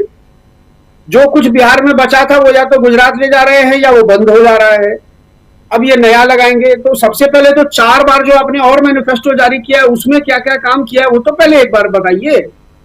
और शायद यही वजह रही कि कोई किसी ने भी अपना जो मतलब मैं कहता हूं कि नीतीश जी की राजनीतिक या पॉलिटिकल ऑबिचुअरी लिखने और उनकी ताबूत में, राजनीतिक ताबूत में जो अंतिम कील ठोकने की आज औपचारिक घोषणा की एनडीए ने, उसके बाद कोई मीडिया के सामने रुका नहीं। सब अपने अपने रास्ते निकल लिए। कि हो सकता है उसमें से कोई एक बाज़मीर पत्रकार वहां बैठा हो, वो सवाल कर दे कि भाई आपने पिछली बार भी तो यही घोषणा किया था कि लखपति दीदी बनाएंगे, तो कितनी लखपति दीदियां बनाई है 5 साल में, उसका एक आंकड़ा दे दीजिए। तो इसलिए, और अब सम्राट चौधरी को कौन कितना सीरियस लेता है बिहार में। नीतीश जी के साथ क्या है कि नीतीश जी ने कह दिया था कि भाई छपरा या मुजफ्फरपुर की रैली में हमको घोषित करो सीएम पद का उम्मीदवार। अच्छा, कल भी हम लोग बात कर रहे थे ना कि कल ही आना था घोषणा पत्र, और फिर पंकज भाई ने बताया भी आपको कि कवर पेज को लेकर के मामला अटक गया था। और आज सच मानिए तो ये कवर पेज वाला ही साइड इफेक्ट है कि नीतीश जी ने रैपर खोला और उनको दिखा फोटो और उनके लगी तन बदन में आग, और वो वहीं से नड्डा साहब को कह के निकल गए 2 मिनट में। उसके बाद तो सबके सब निकल लिए, और उद्घोषक कह रहे हैं कि सबका कार्यक्रम लगा हुआ है। भाई जब 9:30 बजे सुबह मौर्या होटल में आपने पीसी रखी हुई है तो सारे कार्यक्रम 2 घंटे डिले कर देते। आज तेजस्वी ने कहीं कोई कार्यक्रम नहीं किया है। गुलालचंद यादव की हत्या हुई, उसके सॉलिडारिटी में आज उन्होंने कोई कार्यक्रम नहीं किया। और दूसरी बात यह कि मौसम भी बहुत खराब है, हेलीकॉप्टर उड़ने में भी परेशानी हो रही है। कल भी उनका हेलीकॉप्टर, इमरान प्रतापगढ़ी का हेलीकॉप्टर रुक गया। कल भी तेजस्वी को 2-3 सभाएं कैंसिल करनी पड़ी मौसम की वजह से। तो आज तेजस्वी निकले ही नहीं पटना से। लेकिन जब महागठबंधन का मैनिफेस्टो आया था तो घोषणा ब्रीफिंग उसकी नेता ने की थी। तेजस्वी जो चेहरा है महागठबंधन का, उन्होंने ब्रीफिंग की थी, उन्होंने सवाल जवाब लिए। आपके साथ ऐसा क्या हुआ कि सब के सब निकल गए? कोई एक ही नेता जिसको कहीं नहीं जाना था, नंदकिशोर यादव भी बैठ सकते थे, सम्राट चौधरी के साथ दिलीप जायसवाल बैठ जाते, संजय झा बैठ जाते, जीतन राम मांझी का कोई प्रदेश अध्यक्ष बैठ जाता, संतोष सुमन बैठ जाते। दिखता तो कि हाँ सब लोग हैं, सबके सब अकेले मतलब छोड़ के आप सम्राट चौधरी को निकल गए और सम्राट जी अकेले बैठ करके, मतलब ये तो अद्भुत प्रेस कॉन्फ्रेंस थी आज। और अब जो है रायता फैला रहे थे कि महागठबंधन बिखर गया और टूट गया, कांग्रेस से गठबंधन टूट गया, फलाना ढिमाका सब हो गया। लेकिन बिहार में जो आज मैसेज गया है, ये लालटेन ही तीर है, तीर ही लालटेन है वाला जो नारा चल रहा था, उस नारे में आप समझिए कि आज जो है ना वो बूम कर गया। वो नारा बूम कर गया है। अब क्या होगा? ज्ञानादेश इनको बचाएगा। जनादेश में तो ये 3रे नंबर की पार्टी बन जाए, यही गनीमत है। मैं भाजपा की बात कर रहा हूं। जनादेश में ये 3रे नंबर की पार्टी बन जाए, यही उनके लिए फिलहाल इस चुनाव में अब बहुत हो जाएगा। क्योंकि नीतीश जी का वोटर जो है, जो इंतजार कर रहा था, आज नीतीश जी के टेंट्रम को देख करके उसको जो मैसेज जाना चाहिए था वो जा चुका, वो क्लियर है। अब 2 तारीख को रोड शो भी आप देखेंगे, मैं पूरी जिम्मेदारी से कह रहा हूं, पटना में हम लोग भी रहेंगे, पटना में नीतीश जी नहीं दिखेंगे आपको उस रोड शो में, मैं लिख करके आपको दे रहा हूं, नीतीश जी नहीं दिखेंगे उस रोड शो में मोदी जी के साथ पटना में। और नीतीश जी छपरा में जब सभा कर रहे थे, नरेंद्र मोदी जी मुजफ्फरपुर में जब सभा कर रहे थे, तो ऐसा थोड़ी था कि नीतीश जी घर बैठे थे, एक अन्य मार्ग में आराम कर रहे थे, उनकी तबीयत ठीक नहीं थी, वो अलग सभाएं कर रहे थे ना। उन्होंने कल 6-7 सभाएं की है, मोदी जी तो 2 ही करवाए, उन्होंने कल 6-7 सभाएं की। तो इसका मतलब साफ एक क्लियर मैसेज था कि आप घोषित कीजिए। और घोषणा क्या होती नीतीश जी के नाम की? उल्टा सम्राट चौधरी तारापुर में कह है कि आप प्रचंड बहुमत से सम्राट चौधरी को जिताइए। अमित शाह साहब ने कह दिया कि सम्राट चौधरी को जिताइए, इनको हम बड़ा आदमी बनाएंगे। मतलब इनडायरेक्टली कल ही उन्होंने मैसेज दे दिया था नीतीश कुमार जी को कि हम आपको घोषित करने नहीं जा रहे, और अब तो ये घोषित नहीं होंगे, ये तय आप मान लीजिए, ये अब घोषित नहीं होंगे। नहीं, अब तो समय नहीं है। अब क्या, कब घोषित करेंगे? पहले चरण के बाद हो सकता है, जो 3 दिन का और टाइम मिले इनको, 9 तारीख तक, चूंकि दूसरे चरण का चुनाव प्रचार है, तो पहले चरण के फीडबैक के बाद इनको समझ में आए कि नीतीश जी का वोटर उधर शिफ्ट हो गया है, तो उस डैमेज को कंट्रोल करने के लिए ये हो सकता है कि दूसरे चरण से पहले घोषित कर दें। लेकिन अब इसकी संभावना बहुत कम है। और अगर अब भाजपा के अंदर इतना नैतिक साहस है बचा हुआ, वो अगर बिना नीतीश के सत्ता में आने का कॉन्फिडेंस उसके अंदर है, तो अब अगर नीतीश जी नहीं तो कम से कम सम्राट चौधरी को ही प्रपोज कर दे बतौर सीएम, और फिर देख ले भाजपा अपनी हालत और अपना असर बिहार के अंदर में। मोदी जी तो राहुल गांधी को इटली बोल रहे हैं, अरे ये तो बिहार की संस्कृति को जानते नहीं है, इनका ननिहाल इटली है ना। अमित शाह साहब कल कह रहे थे, अब बोले बटन इतना जोर से दबाइएगा कि इटली तक करंट जाए। एक बार पिछले बार पाकिस्तान करंट भेज रहे थे, शाहीन बाग भेज रहे थे करंट दिल्ली चुनाव में, अभी कहा है कि इतनी जोर से बटन दबाइएगा कि करंट इटली जाए। इससे क्या फर्क पड़ता है बिहार की जनता को? और एक मजेदार बात हुई है, इस पर कोई चर्चा नहीं कर रहा है। जोश में कल अमित शाह साहब ये भी कह गए कि 500 साल से रामलला टेंट में थे और उनको मंदिर में आने से जदयू बसपा जैसी पार्टियों ने रोक रखा था, टीएमसी जैसी पार्टियों ने रोक रखा था। वो जदयू का नाम सबसे पहले ले गए हैं ये आरोप लगाने में कि राम मंदिर बनाने में यही लोग रोड़ा अटका रहे थे, उसमें जदयू भी थी। ये स्लिप ऑफ टंग नहीं है, इन्होंने घोषित कर दिया है कि अब वो इनके और जदयू के रास्ते अलग अलग हैं, जनता समझ जाए। और नीतीश जी ने भी अब इस चीज को समझ लिया है कि ठीक है, आप अब एकला चलो और बाद में फिर देखा जाएगा। ये बहुत क्लियर मैसेज है राजीव भाई, और अभी हम लोग जब निकलेंगे तो हम लोगों को और अंदाजा हो जाएगा। जी बिल्कुल आप सही कह रहे हैं। यहां पर बहुत कुछ, प्रशांत जी कुछ जोड़ रहे हैं। प्रशांत जी की बात पे एक बात मैं ऐड कर रहा हूं केवल जी, कि कुछ तो उस प्रेस कॉन्फ्रेंस में हुआ है, और अगर आप उस वीडियो क्लिप को देखिए तो सब लोग नीचे चले गए, और सम्राट चौधरी को भी नहीं मालूम था कि उनको प्रेस कॉन्फ्रेंस एड्रेस करनी है। वो वापस आए हैं, ऐसा नहीं हुआ कि वो बैठे रहे और बाकी लोग निकल गए। कुछ अफरा तफरी वहां पे हुई है, जो ये कवर देखने के बाद जो मैंने वीडियो देखा उसमें ऐसा दिखाई दिया। जी बिल्कुल आप सही कह रहे हैं कि वहां कुछ ना कुछ तो ऐसा हुआ है। या तो ये अश्योर किया गया कि नीतीश कुमार चले जाएं, फिर सम्राट चौधरी चुपके से धीरे से इस प्रेस कॉन्फ्रेंस को संबोधित कर देंगे या कुछ। लेकिन खैर, शाकिब जी की आवाज बढ़ाओ। जी मैं कह रहा हूं नीतीश जी वहां से निकलने से पहले नड्डा साहब से कान में कुछ कहते हैं, उसके बाद निकलते हैं। नड्डा साहब से कुछ कहते हैं, वो उसके बाद निकलते हैं, और उनके पीछे पीछे फिर नड्डा जी जाते हैं। कुल जमा अगर ऐसा कुछ दिखाई देता है तो इसका मतलब है कि कहीं ना कहीं नीतीश बाबू नाराज बहुत ज़्यादा हैं, और ख़ासकर इस घोषणा पत्र, संकल्प पत्र जो भी कह लीजिए उसके बाद। लेकिन इस संकल्प पत्र के मायने क्या हैं? जैसा प्रशांत जी कह रहे हैं, आप पिछले पूरे अगर डेटा निकाल लीजिए तो बीजेपी 2020 के चुनाव में, मुझे जहाँ तक ध्यान आ रहा है कि लगभग 20 लाख नौकरियों का वादा करके बीजेपी आई थी। 19 लाख बिल्कुल सही। 19 लाख नौकरियों का वादा बीजेपी ने किया था 2020 में। प्रेम कुमार जी, 2020 में 19 लाख। लेकिन पहले इस घोषणा पत्र का वीडियो देखना जरूरी है। आज का जो वीडियो है वो 26 सेकेंड जो भी जिसके बारे में हम लोग यहाँ बात कर रहे हैं, चलिए उसको देख लेते हैं और फिर चर्चा आगे बढ़ाते हैं। 19 लाख नौकरियों का वादा 2020 में, इस बार 1 करोड़ नौकरी सृजन का वादा। मैं अपने सेंटेंस को सुधार चुका हूं सुनील शुक्ला जी, रोजगार सृजन की बात कर रहा हूं, रोजगार की बात नहीं कर रहा हूं। आपने जो कहा उस हिसाब से, और यही वहां भी है। लेकिन महत्वपूर्ण है, पहले इस वीडियो को देखिए।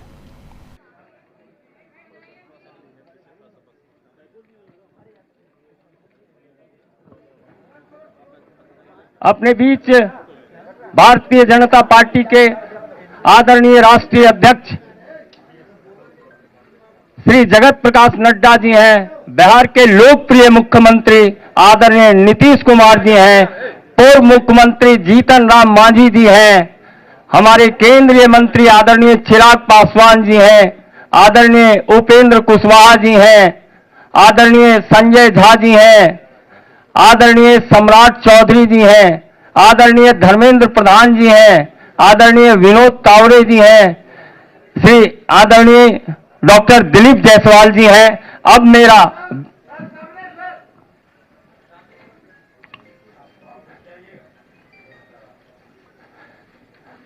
हमारे सभी राष्ट्रीय जनतांत्रिक गठबंधन के नेताओं का कार्यक्रम लगा है, इसलिए मेरा विनम्र निवेदन आदरणीय नेतागण से है, आप अपने अपने कार्यक्रमों के लिए प्रस्थान करेंगे और तमाम पत्रकार मित्र यहीं रहेंगे, सभी पत्रकार मित्र यहीं रहेंगे। सर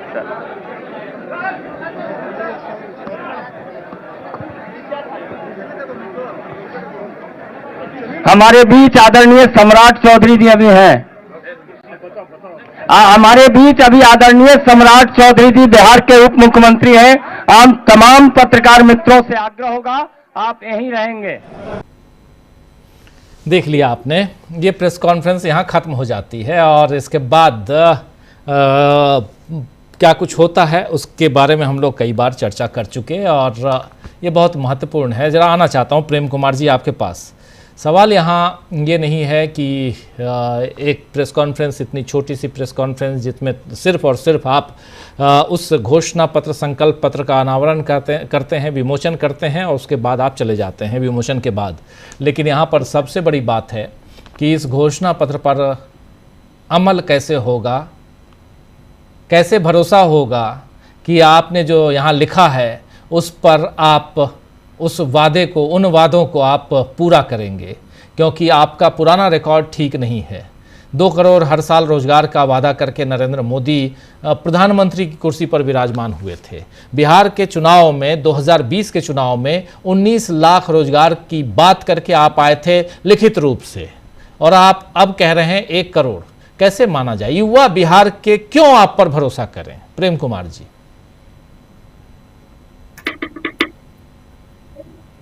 जो वीडियो आपने दिखलाया उसमें सब कुछ पहले से तय हुआ लगता है।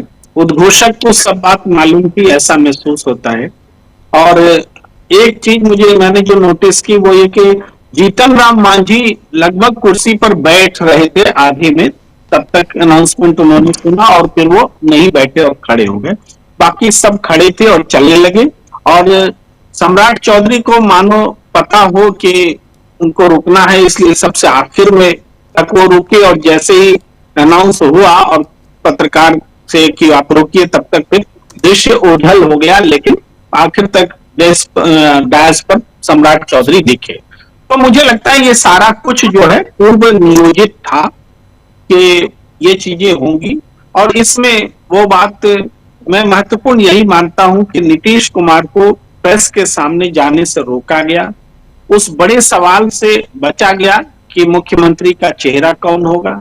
इससे ये भी पता चला कि नीतीश कुमार चूंकि पूरा घोषणा पत्र लेकर नहीं आ रहे हैं, उनको उनके हाथों होना चाहिए था। मुख्यमंत्री हैं, उनके नेतृत्व में चुनाव लड़ा जा रहा है, तो ये घोषणा पत्र उनके हाथ से आना था। वो ना आकर के अगर दिख रहा है, उनको बोलने भी नहीं दिया गया है। प्रेम कुमार जी, दूसरे उप मुख्यमंत्री आज नजर नहीं आए, विजय सिन्हा जी नजर नहीं आए। हाँ, ये कहानी तो पूरे चुनाव में चल रही है कि दोनों उप मुख्यमंत्री जो हैं एक साथ कम ही देखने को मिलते हैं, और खास करके ऐसे मौके पर जब प्रधानमंत्री नहीं हो, प्रधानमंत्री रहते हैं तो दोनों उप मुख्यमंत्री रहते हैं, लेकिन जब प्रधानमंत्री नहीं होते हैं तो क्योंकि वो प्रोटोकॉल का भी हिस्सा होता है प्रधानमंत्री के रहने पर, तो यहाँ उनको होना चाहिए, लेकिन वो नहीं थे। उनका जो भी कारण रहा हो, मुझे ठीक नहीं पता, लेकिन मौजूदगी तो मांगती है, वक्त मौजूदगी मांगती है। कम से कम कम से कम इस मौके पे तो मौजूदगी मांगती है। और deputy CM through out Lakhisarai में ही घूमते रहे हैं, मतलब विजय कुमार सिन्हा जी, ये मैंने देखा। और दूसरी बात ये कि मैंने नीतीश कुमार जी को कल हलसी में सुना, और वो कह रहे थे 1000 सरकारी नौकरी, 1 करोड़ रोजगार और सरकारी नौकरी का कॉम्बो उन्होंने कल ही बोल दिया था, अनाउंस किया था। तो इसका मतलब है कि घोषणा पत्र की बात से वो वाकिफ भी रहे होंगे। मगर एक बात क्या है कि जो आप कह रहे थे कि बीजेपी की घोषणा पर कौन विश्वास करेगा। अगर नीतीश कुमार का चेहरा रख करके सामने उनके हाथों घोषणा कराई जाती, तो कम से कम उनका जीविका दीदी के रूप में उनका योगदान है, दूसरे योगदान भी है, महिलाओं के लिए उन्होंने बहुत सारे काम किए हैं, इसको सब लोग मानते हैं, महागठबंधन की सरकार में भी किए हैं, इसके अलावा भी किए हैं। लेकिन बीजेपी के रहते हुए तो घोषणाओं पर अमल नहीं हुआ है। तो इस बार का जो घोषणा पत्र है वो लेकर के अगर प्रमुखता से आ रहे हैं, बीजेपी को हाईलाइट कर रहे हैं, तो इस चुनाव में ये उनके अंतर विरोध की कहानी कहता है, और उसका खामियाजा उनको भुगतना पड़ सकता है इस चुनाव में। मगर एक बात ये भी है कि देखिए, राजनीतिक मायने मतलब तो हम इन आयोजनों से निकाल सकते हैं, उनके अंतर विरोध ढूंढ सकते हैं, उनकी रणनीति को समझ सकते हैं, लेकिन जनता के बीच कौन खड़ा है और किन वायदों के साथ खड़ा है, मूलतः हम ये देखेंगे कि तेजस्वी यादव ने जो रोजगार ड्रिवन घोषणा पत्र दिया महागठबंधन की ओर से, उसका असर, उसकी छाप जो है एनडीए में भी देखने को मिल रहा है। यानी एनडीए का घोषणा पत्र महागठबंधन के घोषणा पत्र से गाइड हो रहा है, और लीडरशिप देता हुआ तेजस्वी यादव नजर आ रहे हैं। जहां तक एम्प्लॉयमेंट का सवाल है, डेवलपमेंट उसके इर्द गिर्द और बाकी घोषणाएं हैं, आप तुलना कर सकते हैं, तो वो नजर आता है। तो इस चुनाव को यहीं से सूंघा जा सकता है कि चुनाव की दौड़ कहां है। चुनाव युवाओं में रोजगार की आकांक्षा को कौन पूरा करेगा, यह सबसे बड़ी बात है। इस चुनाव में कोई कम्युनलिज्म नहीं चल रहा है, कोई हिंदू मुसलमान नहीं चल रहा है। आप राहुल गांधी को जितना चाहे कोस दें, लेकिन वो चुनाव का मुद्दा नहीं बन सकता है। चुनाव का मुद्दा वही बन रहा है कि जो युवा चाहते हैं और महिलाएं चाहती हैं, ये दोनों बातें हैं। महिलाओं का जिस हद तक प्रभाव नीतीश कुमार का रहा है या बचा है, वो तो फायदा उनको मिलेगा, लेकिन युवाओं का एक मुश्त फायदा जो है वो तेजस्वी यादव उठाते नजर आ रहे हैं। हर कॉर्नर से युवाओं के मन में तेजस्वी यादव के लिए बात है। जी बिल्कुल। इस बीच कल प्रियंका गांधी की 2 सभाएं लग गई हैं। 2 सभाएं हैं प्रियंका गांधी की। कल 11:30 बजे बेगूसराय के बछवाड़ा में पहली सभा प्रियंका गांधी की, और दूसरी सभा खगड़िया बिलदौर में खगड़िया में दूसरी सभा है 1 बजे, और पहली सभा 11:30 बजे है प्रियंका गांधी की। 2 सभाएं कल हैं प्रियंका गांधी की। तो लगातार इंडिया गठबंधन जो है वो, और खासकर कांग्रेस पार्टी के लीडर आपने देखा 2 दिन तक राहुल गांधी थे, आज कोई सभा नहीं थी। आज इधर इंदिरा गांधी की शहादत दिवस है, और उसमें यहाँ पूरी जो कांग्रेस है वो व्यस्त थी। ये भी था। मौसम भी खराब है बिहार में बारिश के कारण, इस वजह से भी। लेकिन कल प्रियंका गांधी 2 सभाएं कर रही हैं और उसके इनके अलावा और तमाम नेता तो हैं ही, और खासकर तेजस्वी यादव लगातार अपनी मेहनत कर रहे हैं, ये दिख रहा है। प्रशांत टंडन जी, लेकिन भरोसा कैसे हो? बीजेपी, नीतीश कुमार, इन सब की हम बात कर रहे हैं, तो थोड़ा सा बात उधर भी हम करें। महिलाओं, युवाओं, अल्पसंख्यकों, इन सब के जो वोटर्स हैं, इनकी बात अगर हम करते हैं तो सबके ईबीसी बड़ा बंच और इन सब का विश्लेषण हम बाद में जरूर करते हैं। लेकिन आज की तारीख में अगर देखा जाए तो इन दोनों के घोषणा पत्रों, दोनों के वादों, दोनों पार्टियों, दोनों दलों, दोनों गठबंधनों की बात मैं कर रहा हूं, दोनों के वादों में कहां क्या फर्क नजर आता है? और खासकर महिलाओं के लिए, युवाओं के लिए, पिछड़ों, अल्पसंख्यकों के लिए, ईबीसी के लिए, दलितों और वंचितों की जब बात होती है तो पत्र हम लोग बहुत डिटेल में महागठबंधन का भी डिस्कस कर चुके हैं जी। उसमें एक खास बात यह कि बहुत स्पेसिफिक टर्म्स में बातें कही गई हैं और उसकी जवाबदेही तय की गई। जैसे मान लीजिए कि कानून के जरिए नौकरियां दी जाएंगी, कानून के जरिए ईबीसी को एडमिशन्स में दाखिला होगा प्राइवेट और सरकारी कॉलेजेस में। ये बहुत स्पेसिफिक चीजें हैं। अब दूसरी तरफ बीजेपी का जो घोषणा पत्र है, मैं 2 पॉइंट पे आपसे 2 एग्जाम्पल दूंगा अभी।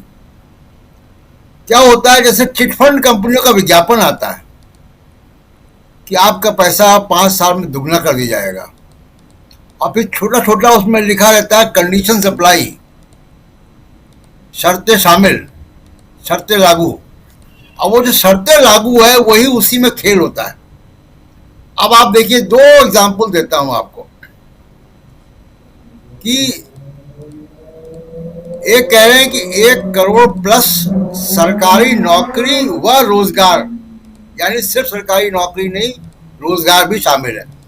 कौशल जनगणना करके कौशल आधारित रोजगार देंगे। हर जिले में मेगा स्किल सेंटर से बिहार की ग्लोबल स्किल, यानी कि कौशल आधारित, पहले कौशल जनगणना होगी, फिर कौशल आधारित वैकेंसीज निकलेंगी, फिर उसमें से नौकरियां व रोजगार, यानी सिर्फ नौकरियां नहीं है, रोजगार। जैसा सुनील जी ने कहा कि वो तो रील बनाना भी रोजगार होगा। अब दूसरी बात, दूसरा एक पॉइंट देखिए आप, मुख्यमंत्री महिला रोजगार योजनाओं से महिलाओं को 2 लाख रुपए तक की सहायता राशि, 2 लाख रुपए की सहायता राशि नहीं, 2 लाख रुपए तक की। तो 2 लाख रुपए तक तो 2 रुपए भी है। तो ये जो कंडीशन अप्लाई वाला जो मामला है, बिल्कुल चिटफंड कंपनियां का विज्ञापन जैसे आता है, बड़ा लुभावना लगता है, और नीचे छोटा छोटा लिखा रहता है उसमें कुछ और चीजें कि जो कैसे वो लागू नहीं होगा। बिल्कुल इसी भाषा में, शब्दों के जाल में फंसाया गया है। ये बिहार की जनता को देखना है। आप महागठबंधन के मैनिफेस्टो में एक भी लाइन ऐसी नहीं निकाल सकते जो वेग हो। बहुत स्पष्ट और स्पेसिफिक डिमांड है, स्पेसिफिक प्रॉमिसेस है, और उसके क्रियान्वयन का स्पेसिफिक रोड मैप है। एक बात मैं और आखिरी जोड़ूंगा कि जब भी मोदी साहब और अमित शाह वहां जा रहे हैं, घुसपैठियों की बात कर रहे हैं, जरा घुसपैठियों का आंकड़ा बता देता हूँ राजीव, और ये हमारे दर्शकों को भी मालूम होना चाहिए। अभी बिहार में SIR हुआ है चुनाव आयोग के द्वारा, उसमें कुल मतदाता निकले हैं 7 करोड़ 42 लाख। इस 7 करोड़ 42 लाख में विदेशी नागरिक यानी घुसपैठिए कितने? 315। तो 7 करोड़ 42 लाख का 315 कितना होता है? 0.004%, यानी 0.0004%। ये उतना ही बड़ा आंकड़ा है कि आप मतलब एक बोरे चावल में 4 चावल निकाल लें आप जी, उतना ही बड़ा आंकड़ा है ये। अब उसके बाद आप देखिए, इसमें भी जो 315 विदेशी नागरिक चुनाव आयोग कह रहा है SIR में, उस 315 में कुल 78 मुसलमान हैं, 237 हिंदू और नेपाली, यानी 75% घुसपैठिए हिंदू है नेपाल के, 25% मुसलमान हैं। अब ये मोदी अमित शाह इसको घुसपैठिया कर रहे हैं। ये 0.0004% को चुनाव का मुद्दा बना रहे हैं। ये है बीजेपी का प्रचार और उसका जो सच है। जी राजीव जी, बिल्कुल बिल्कुल आप सही कह रहे हैं। बीजेपी का प्रचार और सच, ये इसको भी सामने रखना यहाँ ज़रूरी है और बहुत महत्वपूर्ण है। ज़रा सुनील जी आपसे भी समझना चाहूँगा कि आखिर जब इन 2-3 अलग अलग वर्गों की बात की जाए, महिलाओं की, युवाओं की, अल्पसंख्यकों की, बिहार में ये 3 बहुत महत्वपूर्ण हैं। ईबीसी और बाकी तो हैं ही, लेकिन ये 3 बहुत महत्वपूर्ण हिस्सा हैं मतदाताओं का, जो चुनाव को प्रभावित इधर से उधर कर सकते हैं। ऐसे में यहाँ नरेंद्र मोदी के दावों में कितना दम दिखाई देता है? राजीव जी, मुझे स्पष्ट कर दीजिए आप कि जो घोषणा पत्र में आज बातें कही गई हैं वह एनडीए के प्रचार में नेताओं के मुंह से भी सुनी जा रही हैं क्या? कोई इन बातों को कह रहा है?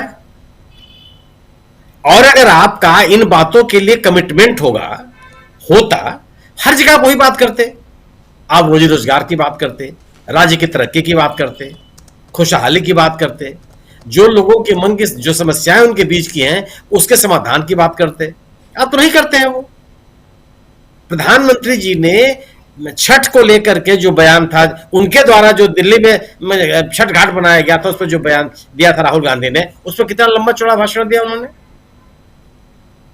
ये सवाल इस बात का है कि राहुल गांधी ने जो भाषण दिया जनता ने सुना, उस पर वो प्रतिक्रिया देगी कि किसने किसका अपमान कर दिया, किसने किसका सम्मान बढ़ा दिया। जी, सवाल इस बात का ना, आप कोई भी जो एनडीए के नेता हैं वो कह रहे हैं क्या? वो केवल बार बार ये कह रहे हैं कि साहब देखिए, राम मंदिर हमने बनवा दिया, 370 हमने खत्म कर दिया। कौन कह रहा है कि नहीं हम आपको रोजगार देंगे? हम 20 साल में हमने रोजगार देने का आपने प्रयास किया है? कोई तो बात नहीं कर रहा है इस बात की। जो इनका जो घोषणा पत्र, इसीलिए घोषणा पत्र में इन्होंने कोई सवाल जवाब नहीं लिया जी, क्योंकि उसका स्पष्टीकरण आपको देना पड़ेगा। अगर आपने 2020 के चुनाव में 19 लाख लोगों को रोजगार देने की बात कही थी और आज आप 1 करोड़ लोगों को देने की बात कर रहे हैं, तो वो 19 लाख लोग हैं कहां? 19 लाख न सही, 1.9 लाख हो, 2 लाख हो, कुछ तो होंगे। आप तो बताएंगे कि पिछले 20 वर्षों में आपने रोजगार देने के लिए कौन से अभियान चलाए? जी। फिर आपको 1995 के लालू के कथित जंगल राज का उल्लेख करने की आवश्यकता नहीं थी। और अगर आप जंगल राज की बात करेंगे तो लोग आपके भी राज की बात कर रहे हैं, लोग आपके भी मंगल राज की व्याख्या कर रहे हैं कि आपका मंगल राज कहां कहां है और किस रूप में है। प्रश्न इस बात का है ना। तो ये जो घोषणा पत्र एक चुनाव के दौरान एक औपचारिकता है, उस औपचारिकता का पालन कर दिया एनडीए के लोगों ने। आखिर दूसरी चीज, इस घोषणा पत्र को लागू करने की जिम्मेदारी किसकी होगी, ये बताया जाए। आपने जो वीडियो दिखाया, इस वीडियो में क्या है? केवल बीजेपी के नेता हैं, मतलब आरजेडी से, जेडीयू से केवल 2 नेता, नीतीश कुमार जी, संजय झा साहब। बाकी बीजेपी से जेपी नड्डा साहब, सम्राट चौधरी जी, विनोद तावड़े जी, उनका आनंद, ये प्रधान साहब, लाइन लगी हुई है जी। प्रश्न है ना कि आप इसको लागू करने की जिम्मेदारी कौन बोल रहा है? जनता को कौन आश्वासन दे रहा है कि कौन लागू करेगा इसको? अगर नीतीश कुमार जी के ऊपर जिम्मेदारी है, महागठबंधन तो बता रहा है कि तेजस्वी यादव की जिम्मेदारी है, हम उनको नेता मानते हैं, सरकार बनने पर मुख्यमंत्री बनेंगे, मुख्यमंत्री के नाते इस प्रण को लागू करने की जिम्मेदारी तेजस्वी यादव के ऊपर सौंपी जाएगी और लागू करेंगे। आप क्या को लागू करेगा? तो ये जो बात आप कर रहे हैं, और अगर कोई बात आप आश्वासन दे रहे हैं, उसको लागू करने की जिम्मेदारी किसी पर नहीं सौंप रहे हैं, तो इन आश्वासन का मतलब क्या है? किस बात के लिए आप आश्वासन दे रहे हैं? जी, बड़े एनडीए की स्थिति यही है कि एनडीए की सबसे बड़ी प्राथमिकता आज की तारीख में यह है कि नीतीश कुमार को कैसे कमजोर करना है, नीतीश कुमार को हाशिए पर कैसे डालना है। और ये भारतीय जनता पार्टी चाहती है। भारतीय जनता पार्टी अपने इस सहयोग के लिए एलजेपी का साथ अपने साथ लिए हुए है। बाकी लोग आप कह सकते हैं कि उपेंद्र कुशवाहा या मांझी साहब का उतना सक्रिय योगदान ना हो, लेकिन कम से कम 2 लोग तो एक साथ लगे हैं। तो अगर आप नीतीश कुमार के ऊपर जिम्मेदारी नहीं दे रहे हैं तो आपके इस आश्वासन का मतलब क्या है? तो आप इनको इस रूप में मत लीजिए। ये तो एक औपचारिकता है जिसको उन्होंने पूरा कर दिया। हाँ, यह महागठबंधन की सफलता है कि महागठबंधन ने अपने मुद्दे पर इस पूरे चुनाव को लेकर के आई है। जी चलिए, थोड़ा सा रोकना चाहूंगा सुनील जी, हम दोनों के बीच में जो तस्वीर आ रही है, ये आज की तस्वीर है। राहुल गांधी आज संसद भवन में बच्चों से मिल रहे हैं और बच्चों से मिलते हुए इस वीडियो को उन्होंने शेयर किया और जारी करते हुए शेयर करते हुए लिख रहे हैं वो कि संसद में स्कूली छात्रों से मिलकर बहुत अच्छा लगा। आज की जेन जी पीढ़ी ही भारत का भविष्य है, ऊर्जा, सपनों और नए विचारों से भरी हुई। उनसे बातें करना और उन्हें सुनना हमेशा दिलचस्प लगता है, क्योंकि इनकी जिज्ञासा और सोच एक उज्जवल मजबूत भारत की उम्मीद जगाती है।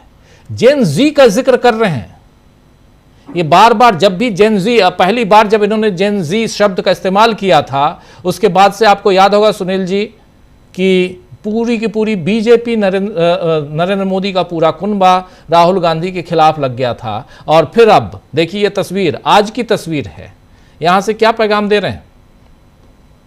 ये सेंट्रल हॉल है, सेंट्रल हॉल है, आप याद कीजिए, आप तो कई बार गए हैं, आप देखिए सेंट्रल हॉल, जेनजी से मिलते हुए राहुल गांधी। ये बहुत अच्छी तस्वीर है ये।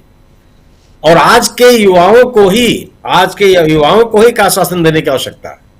उनसे ही संवाद करने की जरूरत है, क्योंकि उनके ही मन में बेचैनी है कि आखिर हम कहां जाएंगे, किधर हमको ले जाया जा रहा है। और ये इस तरह की जो कोशिशें हैं निश्चित रूप से बहुत प्रशंसनीय है। ये आप जब संवाद कायम करते हैं बच्चों के साथ, तो कम से कम एक तरह का आप आश्वासन देते हुए दिखाई पड़ते हैं। और निश्चित रूप से देश का भविष्य जेन जी के ही हाथों में है। हम और आप तो अपनी भूमिका जितने हम लोग को अदा करनी है हम लोग कर चुके हैं या करते जा रहे हैं, लेकिन इनके ऊपर बढ़ती जिम्मेदारी है। अगर इस देश में कोई भी ऐसी कोशिश हो रही हो जो देश को बांटने के लिए जिम्मेदार ठहराई जा सकती है, या जो देश की मूल समस्याओं से लोगों का ध्यान हटाने की तरफ कोशिश की जा सकती, उनको रोकने की जिम्मेदारी जेन जी के पास है। निश्चित रूप से उनकी एक अपनी सोच है। उस सोच को मजबूत करने की जरूरत होती है। मतलब इस तरह के जो भी संवाद होते हैं नेताओं के, उसको मैं तारीफ करता हूं, क्योंकि आज का जो राजनीतिक वर्ग है वह युवाओं से संवाद करने के लिए भाग रहा है।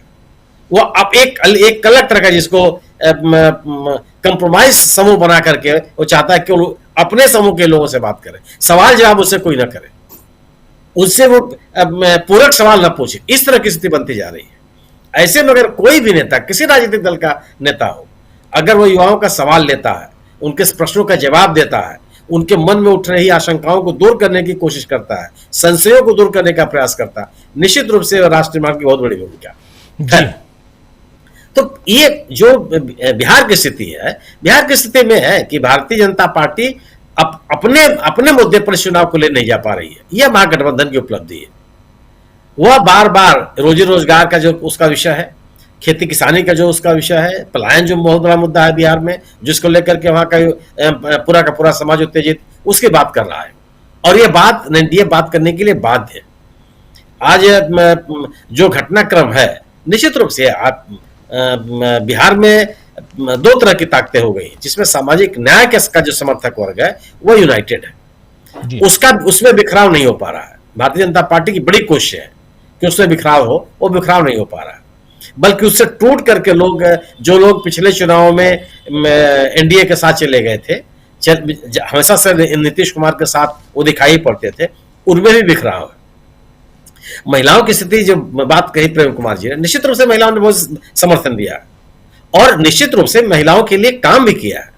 नीतीश कुमार ने इंटरमीडिएट में फर्स्ट डिवीजन से पास होने वाले सभी वर्ग, सभी जात, सभी धर्म, सभी इलाके की छात्राओं को 50-50 हजार रुपए का छात्रवृत्ति देने के का काम किया। निश्चित रूप से बहुत बड़ा काम है ये।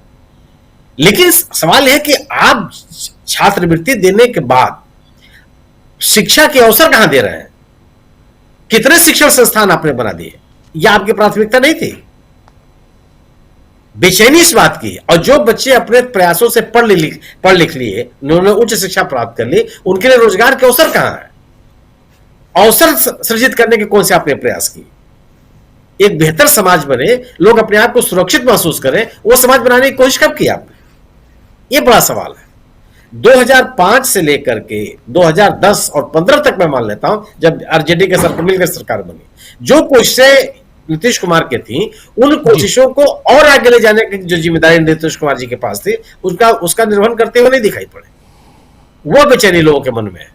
और आप अपने किए हुए पर अगर 1995 की घटनाक्रम में आप तेजस्वी यादव को जिम्मेदार नहीं ठहरा सकते, तो 2005 में किए गए कार्यों का श्रेय 2025 में नीतीश कुमार नहीं ले सकते, क्योंकि वह उसके आगे का जो क्रम था वह अवरोधित हो गया। उसके आगे आप आगे बढ़े नहीं है। तो 20 साल की एक एंटी इनकम्बेंसी है, उस एंटी इनकम्बेंसी को रोकने का एक नया प्रयास ये फिर है, ये घोषणा पत्र इनका। पहले पैसा बांट करके उस एंटी इनकम्बेंसी को रोकने का प्रयास किया गया, करोड़ों रुपए बांट दिए गए, और आज फिर इस घोषणा पत्र के माध्यम से उसी प्रयास को आगे ले जाने की कोशिश की जा रही है। लेकिन जो पैसा बांटने का आज इतने रुपए बांटने के बाद तो पूरे राज्य में किसी का नाम नहीं चलना चाहिए था जी।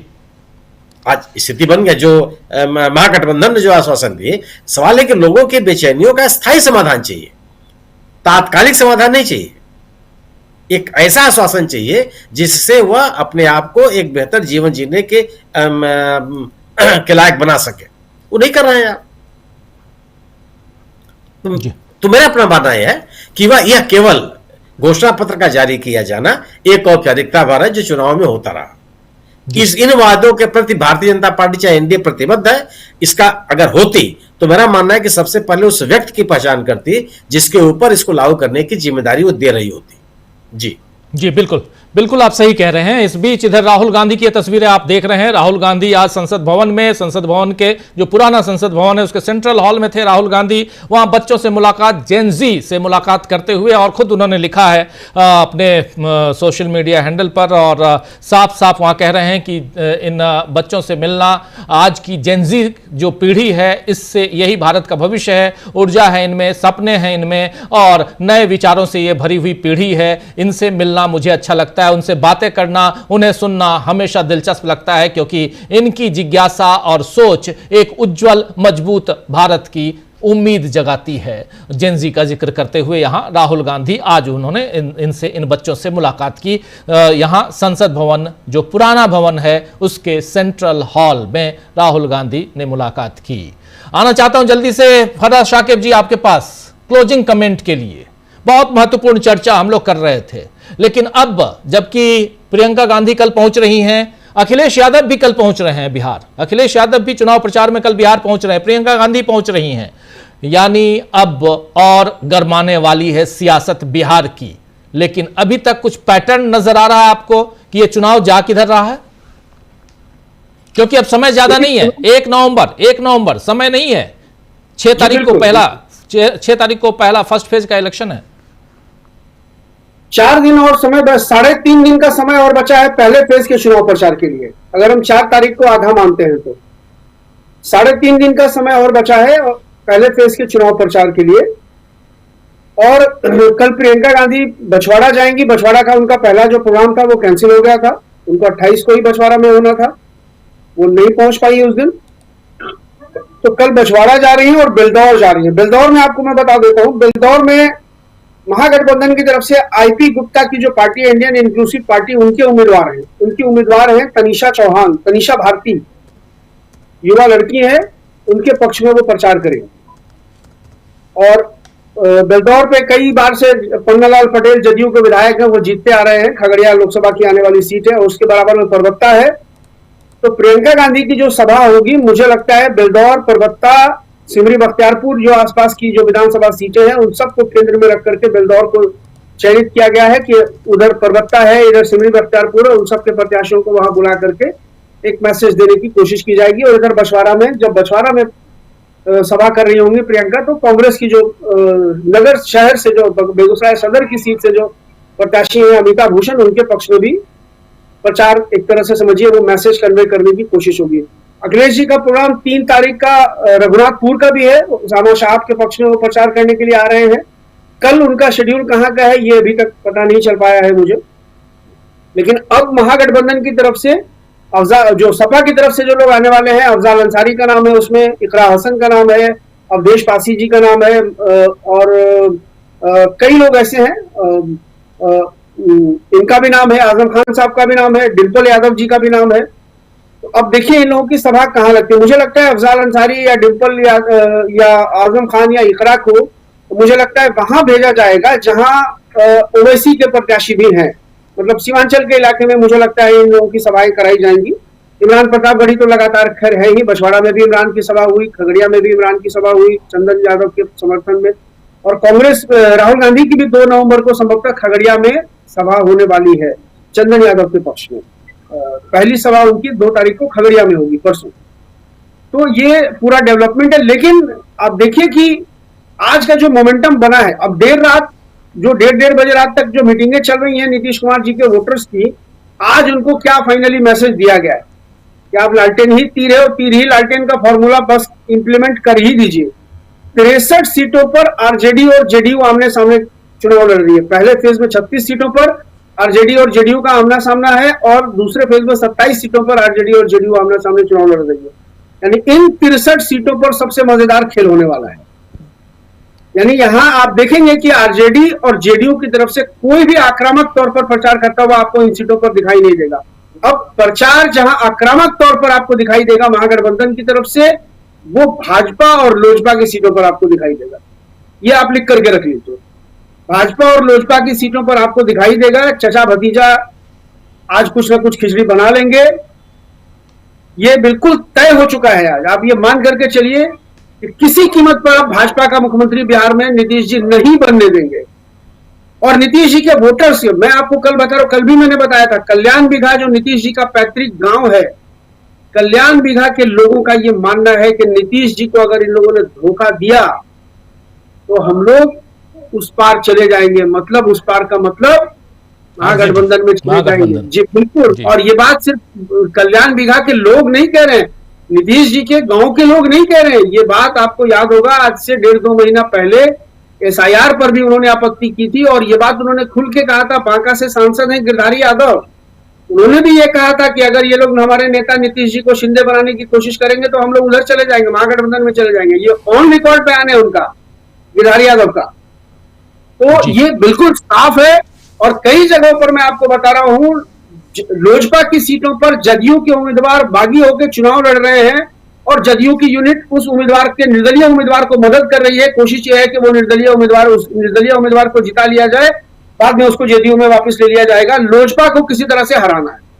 और लोजपा अपनी 28 सीटें जो अब उनकी बच गई है, एक का तो नामांकन ही रद्द हो गया, जो 28 सीटें बच गई हैं उसमें अगर 7 सीटें लोजपा जीत जाए तो वो अपने लिए गनीमत मान ले।